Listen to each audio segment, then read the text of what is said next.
할렐루야, 아멘. 우리 좌우에 계신 분들과 이렇게 인사하겠습니다. 함께라서 행복합니다. 함께라서 행복합니다.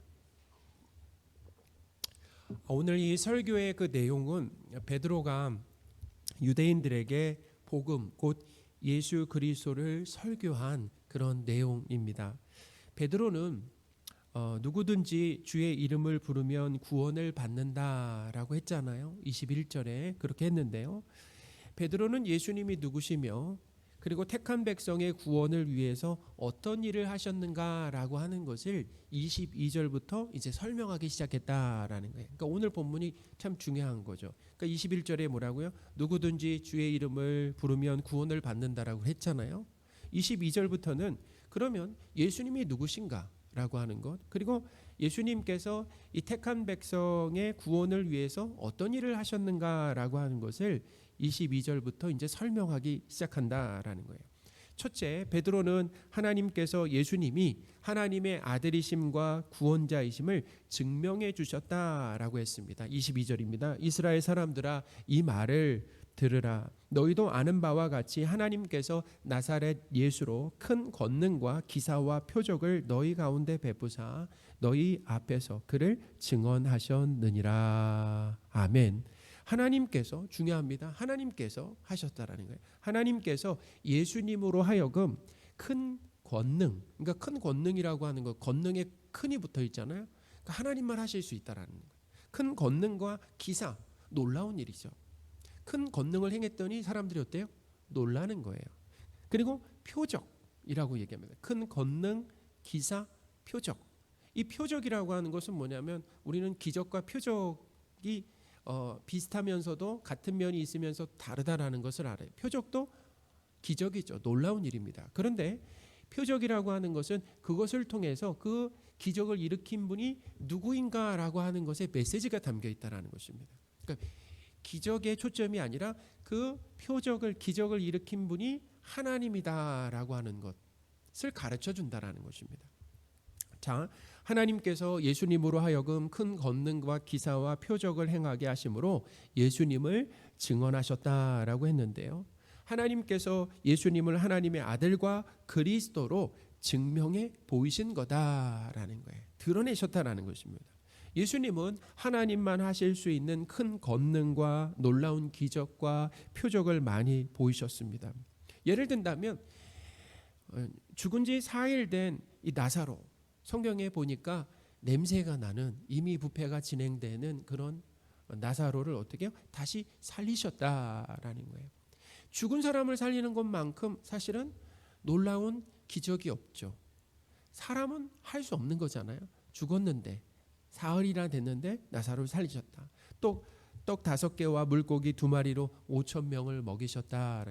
한 아이의 도시락도 안 되는 그 양을 늘려주신 거죠. 5,000명 이상 먹을 수 있도록 양을 늘리셨고, 포도주가 떨어진 이 혼인집에서는 물로 이 최상급 포도주를 만드시는 그 기적을 베푸셨다라는 거예요. 그러니까 물을 포도주로 바꾸셨죠. 예수님께서 사람은 도저히 따라할 수 없는 놀라운 표적을 많이 보이신 이유가 있습니다. 그 표적들을 통해서 예수님을 하나님과 그리스도로 알아보고 믿어라라는 것입니다. 요한복음 2장 11절입니다. 예수께서 이 표적을 갈릴리 가나에서 행하여 그의 영광을 나타내심에 제자들이 그를 믿으니라. 아멘. 예수님께서 이 갈릴리 가나 혼인집에서 물을 포도주로 만드시는 이 표적을 베푸시면서 하나님인 것을 드러냈다라는 거예요. 그 영광을 드러냈다라는 건 뭐냐면 예수님이 하나님이신 것을 드러낸 거예요. 하나님이신 것을 드러냈을 때 제자들이 예수님을 믿었다라고 기록하고 있죠. 예수님의 이 표적을 보고 예수님을 통해서 자신의 소원과 문제 해결하는 것을 넘어서야 되는 거죠. 근데 예수님 당시 많은 사람들은 그랬어요. 예수님의 표적을 보고 예수님을 믿는 데 나아간 것이 아니라 예수님을 통해서 그냥 내 소원과 문제를 해결하려고만 했다라는 것입니다. 그래서 이 표적을 주시는 건 뭐라고요? 문제 해결하는 것을 넘어서 예수님을 하나님과 구원자로 믿게 하시려고 많은 표적을 주신 것이다라는 거죠. 그래서 이 구약의 선지서에서도 하나님께서 보내시는 메시아 곧 구원자가 그러니까 표적을 베푸실 거다라고 했다라는 거예요. 그러니까 구약에 예언을 했습니다. 그러니까 구약의 내용을 알고 있는 유대인들은 예수님이 오셔서 기적을 베푸시는 것, 표적을 베푸시는 걸 보면은 저분이 하나님이 보내시겠다라고 하는 메시아가 아닐까라고 이렇게 어떻게 해요? 한번 의문을 가질 수 있는 거죠. 자, 예를 든다면 이 눈먼 자들의 눈을 뜨게 하셨잖아요. 예수님이 이런 기적을 베푸셨는데 이런 기적이 일어날 것을 구약의 선지서에서 예언을 했다라는 거예요. 자, 이사야 42장 7절입니다. 내가 눈먼 자들의 눈을 밝히며 갇힌 자를 감옥에서 이끌어내며 흑암에 앉은 자를 감방에서 나오게 하리라. 아멘. 메시아가 오면 이런 일들을 한다라고 구약에서 예언을 했습니다. 그러니까 메시아이신 예수님께서 눈먼 사람들을 많이 고쳐주셨잖아요. 그냥 신기한 기적으로만 머물러서는 안 됩니다. 그것을 통해서 예수님이 누구신가? 예수님은 구약에 예언된 메시아다라고 하는 것을 알아보고 믿으라고 성경에 그 예언된 많은 표적들을 예수님이 베푸신 것이다라는 거죠. 하나님께서 사랑하시는 성도 여러분, 예수님께서 보이신 큰 권능, 놀라운 일, 표적들을 통해서 예수님을 예수님을 하나님과 구원자로 믿는 은혜가 있으시기를 바랍니다. 우리는 하나님이 그러니까 우리를 그 자리로 이끌어 가신다라는 예수님의 이 놀라운 기적들을 보면서 내 소원과 문제 해결만 하는 것에서 머무르는 것이 아니라 그 예수님을 하나님과 그리고 구원자로 믿는 그 자리로 하나님이 우리를 이끄신다라는 것입니다. 베드로는 예수님의 사역에 대해서 간단하게 이렇게 언급하고 나서 이제는 예수님의 그 죽음에 대해서 이야기를 했습니다. 예수님의 뭐에 대해서 얘기했다고요? 죽음에 대해서 얘기했다. 그러니까 이제 베드로의 설교를 우리가 보면 알겠지만 베드로 설교의 중심은 누구예요? 바로 예수님이었다라는 것입니다. 예수님께서 십자가에서 죽으신 것은 이것은 우연으로 돌발적으로 발생한 것이 아니었습니다. 택한 백성을 향한 하나님의 구원 계획이었다라는 거예요. 하나님의 구원 계획이었으면서도 동시에 사람의 사악함 때문에 이 참 중요합니다. 하나님의 구원 계획과 그리고 사람들의 이 사악함 때문에 예수님께서 십자가에서 죽으셨다라고 베드로가 설교했다라는 거예요. 23절입니다. 그가 하나님께서 정하신 뜻과 미리 아신 대로 내어준 바 되었거늘 너희가 법 없는 자들의 손을 빌려 못 박아 죽였으나. 여기 23절에 그 내용이 녹아져 있어요. 십자가라고 하는 것은 하나님의 계획이었고 정하신 뜻과 계획이었고, 근데 예수님이 십자가에 죽으신 것은 또 어떤 사람이 역할을 했는데 그 사람들의 사악함 때문에 악함 때문에 예수님이 십자가에서 죽게 되셨다라는 거예요. 그러니까 예수님은 힘이 없어서 어쩔 수 없어서 로마 군병들에게 유대인의 이 종교 지도자들에게 잡혀서 십자가에서 죽으신 것이 아닙니다. 하나님의 계획 가운데서 십자가를 선택하셨다. 죽음을 선택하셨다라는 거예요. 그 이유가 무엇입니까? 택한 백성의 죄를 사하기 위한 이 대속적인 죽음이었습니다. 대신 그 자리에 가는 죄인인 우리가 그렇게 십자가에서 우리의 죄 때문에 처참하게 죽어야 되는데 예수님께서 우리 대신 십자가를 지시고 죽으셨다라는 것이고, 하나님의 구원 계획과 하나님의 주도하심 가운데 이 일들이 이루어졌다라는 것입니다. 그러니까 예수님이 십자가에서 죽으신 것은 누가 주도하신 일이라고요? 하나님이 주도하셔서 예수님이 십자가에서 죽으시는 일들이 일어났다라는 거예요. 하나님이 왜 그 일들을 하셨다고요? 택한 백성의 구원을 위해서, 구원 계획을 이루시기 위해서 한 단계 한 단계 밟아가셨다라는 것입니다. 베드로는 예수님의 십자가 죽음을 이어서 예수님의 부활도 이야기했습니다. 하나님께서 예수님을 다시 살리셨다라는 거예요. 자, 누가 살리셨다고요? 하나님께서 예수님을 다시 살리셨다라는 24절입니다. 하나님께서 그를 사망의 고통에서 풀어 살리셨으니 이는 그가 사망에 매어 있을 수 없었음이라. 아멘. 하나님께서 예수님을 다시 살리셨다라고 하는 것을 베드로가 강조를 했어요. 누가 스스로 예수님이 스스로 살아나셨다라고 얘기하지 않고 하나님이 예수님을 이 사망의 고통 가운데서 풀어 자유하게 하셨다라는, 살리셨다라는 거잖아요. 하나님께서 예수님을 살리신 것으로 우리가 알 수 있는 아주 중요한, 그리고 베드로가 이렇게 유대인들에게 설교한 중요한 의미가 있어요. 의도가 있는데 그것은 뭐냐면 우리는 예수님이 십자가에서 죽으셨을 때 예수님의 그 죄 때문에 예수님이 하나님의 저주를 받아 죽으신 것이 아니다라고 하는 것을 확실히 알게 된다라는 거예요. 예수님의 죄로 인해 하나님의 저주를 받으셨다라고 한다면은 그러면 하나님이 다시 살리신다라고 하는 것은 앞뒤가 안 맞는 말이다라는 거죠. 하나님께서 예수님을 다시 살리심으로 뭘 가르쳐 주시냐면 예수님의 죄 없음을 가르쳐 주셨습니다. 할렐루야. 예수님은 죄가 없으시다라는 거예요. 그리고 예수님의 말씀과 삶이 진리였다라고 하는 것을 하나님 예수님을 구원시켜 주심으로 인해서 증명하셨다라는 거죠. 베드로는 다윗의 시편을 인용했습니다. 구약 성경을 인용했는데 특별히 다윗의 시편을 인용하면서 예수님의 이 부활이 다윗의 시편에 예언된 사건이었다라고 그렇게 해석을 해 주었습니다. 시편 16편 10절에서 다윗은 하나님께서 자기를 무덤에 버리거나 주의 거룩한 자를 썩게 하지 않는다라고 했어요. 자, 시편 16편 10절입니다.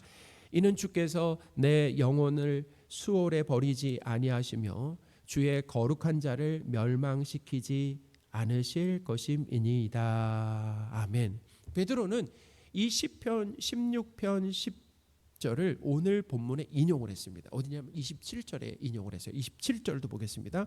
이는 내 영혼을 음부에 버리지 아니하시며 주의 거룩한 자로 썩음을 당하지 않게 하실 것임이로다. 아멘. 이 말씀은 다윗이 시편에서 죽음에서 부활한다라고 하는 것을 예언했는데 참 중요합니다. 이걸 예언했는데 중요한 것은 자기 자신을 가리켜 한 것이 아니다라는 것입니다. 자기 자신을 가리켜 한 것이 아니라는 거예요. 왜냐하면 다윗은 죽어 장사되고 그의 무덤이 어디에 있다라고 합니까? 예루살렘에 남아있다라고 하잖아요. 베드로가 그걸 친절하게 거기다 넣어줬어요. 자, 왜냐하면 다윗은 죽어서 장사되어서 그의 무덤이 예루살렘에 남아있다라고 해서 29절입니다. 형제들아 내가 조상 다윗에 대하여 담대히 말할 수 있노니 다윗이 죽어 장사되어 그 묘가 오늘까지 우리 중에 있도다. 아멘. 우리 중에 있도다. 그러니까 베드로는 다윗이 선지자였고 또 그리스도의 부활을 예언했다라고 다시 한번 힘주어 강조했습니다. 30절 31절입니다. 그는 선지자라 하나님이 이미 맹세하사 그 자손 중에서 한 사람을 그 위에 앉게 하리라 하심을 알고 다윗이 알았다라는 거예요. 미리 본고로 그리스도의 부활을 말하되 그가 음부에 버림이 되지 않고 그의 육신이 썩임을 당하지 아니하리라 하더니. 아멘. 베드로는 이 시편 16편을 인용하고 예수 그리스도의 부활로 해석했습니다. 그걸 인용하고 누구의 부활로 해석했다고요? 예수 그리스도의 부활로 해석하고 나서 하나님이 예수님을 살리셨다라고 덧붙였다라는 거예요. 그러니까 이 다윗의 예언이 예수 그리스도에게서 어떻게 됐다라는 것입니까? 성취된 것으로 해석을 했다라는 거예요. 32절입니다. 이 예수를 하나님이 살리신지라. 아멘. 이 예수를 하나님이 살리셨다라는. 하나님께서 사랑하시는 성도 여러분, 예수님의 이 죽으심과 부활은 갑자기 일어난 일이 아닙니다. 택한 백성의 구원을 위해서 이미 구약에 예언된 사건이었다라고 하는 것을 기억하시기 바랍니다. 참 중요해요. 예수님의 십자가와 그리고 예수님의 이 부활이라고 하는 이 사건은 이미 하나님의 구원 계획 가운데 하나님께서 단계를 밟아 가신 것이다라는 거죠. 자, 이제 베드로는 죽음에서 부활하신 예수님이 하나님 우편으로 승천하셨음을 이어서 설교하고 있다라는 거예요. 34절, 35절입니다. 다윗은 하늘에 올라가지 못하였으나 친히 말하여 이르되 주께서 내 주에게 말씀하시기를 내가 내 원수로 내 발등상이 되게 하기까지 너는 내 우편에 앉아 있으라 하셨도다 하였으니. 아멘. 베드로는 예수님이 승천하셔서 하나님 보좌 우편에 앉아 계신 것을 다윗의 시편 110편 1절의 성취로 또 해석을 했다라는 거예요. 그러니까 먼저 시편 110편 1절을 한번 보겠습니다. 여호와께서 내 주에게 말씀하시기를 내가 내 원수로 내 발판이 되게 하기까지 너는 내 오른쪽에 앉아 있으라 하셨도다. 아멘. 이 110편도 누구의 시편입니까? 바로 다윗의 시편이다라는 거예요.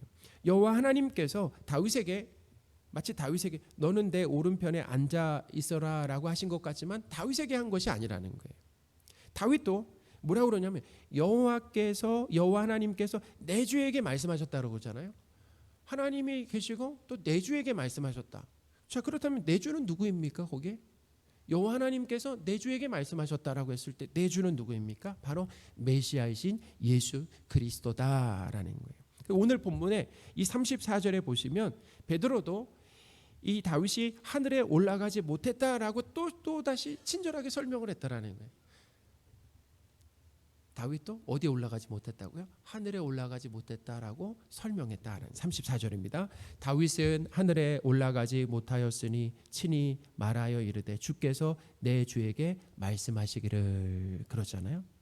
베드로는 이 다윗의 시편인 110편 1절을 예수님의 승천을 예언한 말씀으로 또다시 해석해 주셨다라는 것입니다. 그러니까 베드로의 설교는 참 중요해요. 베드로가 설교자로서 구약의 말씀을 인용하고 그냥 인용만 한 것이 아니라 그 말씀을 어떻게 해요? 해석해 주셨다라는 거예요. 해석해 줌으로 인하여서 그 오순절 사건에 대해서 그 유대인들이 그 제자들이 어떻게 해요? 확실히 알 수 있게 되었다라는 거예요. 그러니 예수님의 승천도 미리 예언된 하나님의 그 말씀의 성취였다라는 거죠. 베드로는 이 죽음에서 부활하시고 승천하셔서 하나님 보좌 우편에 앉아 계신 이 예수님께서 하나님 아버지께 뭘 받았어요? 성령을 받아서 지금 제자들에게 부어주셨다라고 해요. 지금 이렇게 제자들에게 이런 일들이 일어난 것은 예수님이 어떻게 해요? 하나님 보좌 우편에 앉아 계신데 아버지로부터 성령을 받아서 그 예수님께서 제자들에게 부어주심으로 인해서 지금 우리가 성령을 받아 이런 일들이 일어났다라는 것입니다. 33절입니다. 하나님이 오른손으로 예수를 높이심에 그가 약속하신 성령을 아버지께 받아서 너희가 보고 듣는 이것을 부어주셨느니라. 아멘. 베드로는 예수님께서 살아계신다는 거예요. 예수님 지금 살아계신다. 건재하신다. 그러니까 사람들은 예수님이 다 죽었다라고 생각하잖아요. 근데 베드로는 예수님은 지금 살아계신다. 건재하신다. 그리고 하나님 보좌 우편에 계셔서 지금 우리에게 성령을 부어주셨다라고 어떻게 해요? 설교를 했다라는 것입니다. 베드로는 유대인들에게 예수 그리스도께서 베푸신 표적들 그리고 예수님의 십자가와 부활과 승천 성령 부어주심을 설교했습니다. 이게 오늘 어떻게 보면 본문의 그 내용이다라는. 아마 구약의 인용을 제가 설명하면서 좀 어려우실 수도 있을 거예요. 그렇지만 간단하게는 베드로는 복음을 설교했어요. 예수님이 예수님의 그 사역 그리고 예수님의 십자가의 죽으심, 부활, 승천, 성령 부어주심에 대해서 설교를 했다라는 거예요. 그리고 중요한 것이 있습니다. 이 일들에 하나님께서 적극적으로 어떻게 해요? 주도하셨다라는 것입니다. 이 일에 있어서 하나님께서 적극적으로 주도하심으로 예수님이 하나님과 그리스도이심을 어떻게 해요? 드러내셨다라는 것입니다. 그래서 오늘 본문에 어떻게 보면 시작과 끝에 그 말씀이 있어요. 22절과 36절 말씀에 시작과 끝에 동일한 말씀이 있다라는 거예요. 자, 36절입니다. 그런즉 이스라엘 온 집은 확실히 알지니 너희가 십자가에 못 박은 이 예수를 하나님이 주와 그리스도가 되게 하셨느니라 하니라. 아멘. 예수님을 하나님과 그리스도로 믿고 고백하면 구원을 받습니다. 그런데 안타까운 것은 예수님 당시 대부분의 유대인들은 예수님께 어떻게 반응했다라고 합니까? 베드로가 36절에서 얘기하잖아요. 이스라엘 온 집은 확실히 알지니 너희가 십자가에 못 박은 이 예수를. 예수님은 하나님과 그리스도이신데 유대인들은 어떻게 반응했다고요? 예수님을 십자가에 못 박았다라는 것입니다. 그러니까 예수님을 하나님과 구원자로 알아보지 못한 것이다라는 거죠. 우리도 마찬가지입니다. 예수님이 하나님과 구원자라고 하는 이 복음을 들어도 믿음으로 반응할 수가 없다라는 거예요. 그런 실력과 능력이 우리에게는 없습니다. 성령님을 우리 안에 보내주셔야, 성령님이 우리에게 오셔야만 예수님을 하나님과 그리스도로 믿고 고백할 수가 있다라는 것입니다. 하나님은 예수님이 하나님과 그리스도다라고 하는 것을 우리 인생 가운데서 증명해 주시고, 예수님이 누구시라고요? 우리 한번 만약에 누군가 나에게 예수님이 누구십니까? 라고 한다면 뭐라고 답을 하시겠습니까? 하나님이십니다. 그리스도이십니다. 아주 명확하죠. 그렇게 할 수 있도록 하나님이 주도적으로 일하신다라는 것입니다. 할렐루야. 뿐만 아니에요. 바로 그 예수님이 하나님이시고 그리스도다라고 하는 것을 증명해 주시는 것뿐만 아니라 믿을 수 있도록, 예수님에 대한 바른 믿음을 가질 수 있도록 주도적으로 역할을 해주시는 분이 바로 하나님이시다라고 하는 것을 믿으시기 바랍니다. 오늘 본문에서 보면 시작과 끝에서 자, 누가 다 일을 하신다고요? 하나님이 일하시는 거예요. 택한 백성의 구원을 위해서 구원을 하나님이 계획하셨습니다. 그리고 그 계획된 구원을 하나님이 실행하셨어요. 그리고 그 계획된 구원을 하나님이 어떻게 해요? 완성하신다라고 하는 것을 오늘 본문이 우리에게 가르쳐주고 있다라는 것입니다. 우리가 구원받는 데 있어서 역할이 있습니까? 유대인들은 그 예수님이 하나님이시다, 구원자다라고 하는 것을 어떻게 해요? 하나님께서 드러내셨는데도 불구하고 예수님을 믿지 못하고 예수님을 십자가에 못 박는 죄를 지었다라고 하는 것, 설교를 통해서 그걸 지적하고 있다라는 것입니다. 그 사실은 어떻게 보면 베드로는 이 설교를 통해서 예수 그리스도를 설교하지만 유대인들의 죄를 드러내고 있다라는 것입니다. 이제 우리가 그것은 다음 주에 살펴볼 거예요. 어떻게 이 설교를 듣고 유대인들이 어떻게 반응하는가라고 하는 것은 다음 주에 살펴보겠지만, 베드로는 오늘 이 말씀을 통해서 가르쳐주는 아주 중요한, 베드로를 통해서 얻는 아주 중요한 교훈이 있는데, 그것은 뭐냐면 하나님께서 택한 백성의 구원을 계획하시고 그리고 실행하시며 완성하신다라는 것입니다. 그러므로 택한 백성은 하나님의 그 열심으로 인해서 예수님을 하나님과 구원자로 믿게 되는 것이다라는 거예요. 할렐루야. 예수님이 누구십니까? 누가 우리에게 물어보면 뭐예요? 숨도 쉬지 않고 하나님과 그리스도이십니다라는 거. 그게 예수님에 대한 바른 뭐예요? 지식과 믿음이다라는 거죠. 사랑하는 여러분, 하나님의 열심으로, 자, 누구의 열심으로요? 하나님의 열심으로 택한 백성인 우리가 예수님을 하나님과 구원자로 믿게 하심으로 구원을 선물해 주시는 하나님을 찬양하시는 저와 여러분들이 되셨으면 좋겠습니다. 아멘.